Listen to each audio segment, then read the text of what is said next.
Bismillahirrahmanirrahim. Assalamualaikum warahmatullahi wabarakatuh.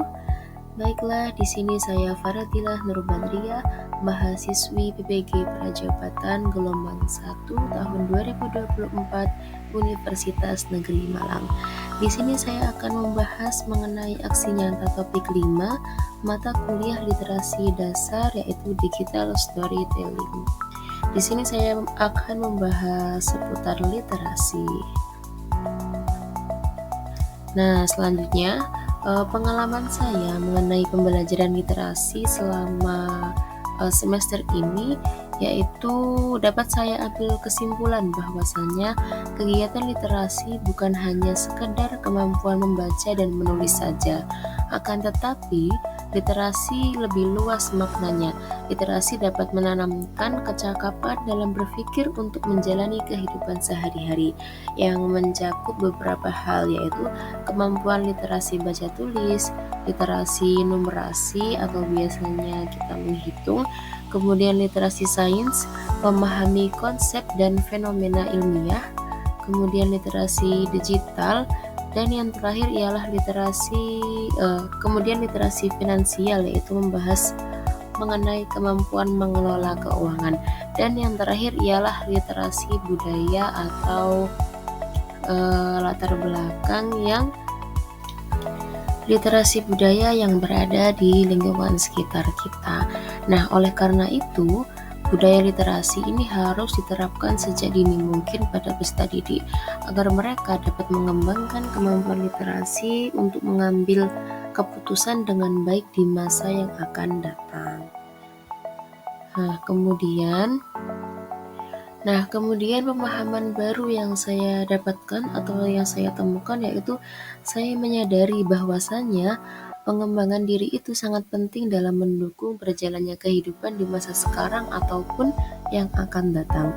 Nah, literasi pengembangan diri ini melibatkan bagaimana cara belajar, tumbuh, dan berkembang sebagai individu yang mencakup pengenalan terhadap peningkatan diri sendiri dan membangun keterampilan yang dimiliki dalam mengelola emosi, memecahkan masalah, dan untuk mencapai potensi atau kemampuan yang dimiliki dengan sebaik mungkin. Nah, dalam hal ini literasi dapat mengembangkan kemampuan berkomunikasi yang ada dalam diri kita sendiri. Kemudian faktor pendukung pengembangan literasi yang pertama ialah motivasi diri atau dalam artian niat dalam diri kita sendiri. Nah, kemudian selanjutnya ialah fasilitas yang memadai, baik itu fasilitas yang berupa buku, majalah, atau fasilitas dalam artian fasilitas seperti yang ada di sekolah seperti perpustakaan, kemudian LCD atau proyektor yang dapat mengembangkan literasi selain yang dari buku cetak seperti tadi. Kemudian faktor pendukung lainnya ialah penentuan waktu yang tepat dalam mengembangkan literasi tersebut. Kemudian yang terakhir adalah dukungan orang sekitar, termasuk dari orang tua, kemudian dari pihak sekolah, itu juga harus saling mendukung agar terciptanya budaya literasi yang sangat baik. Nah, kemudian hal yang ingin saya lakukan untuk berkontribusi dalam mengembangkan budaya literasi, pertama yang di masyarakat, yaitu berpartisipasi untuk membuat program literasi di lingkungan masyarakat, seperti membuat tempat khusus untuk membaca buku atau perpustakaan mini.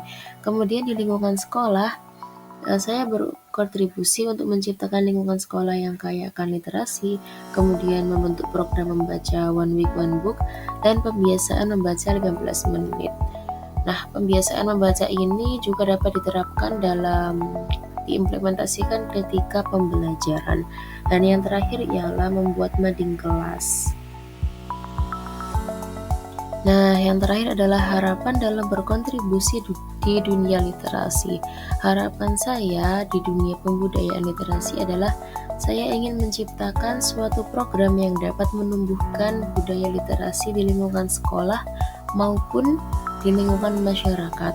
Nah, seperti membuat sebuah buku atau media yang memanfaatkan perkembangan teknologi saat ini, yaitu penggunaan smart book yang juga dapat diimplementasikan dalam pembelajaran yang menampilkan bacaan menarik dan juga bersifat interaktif.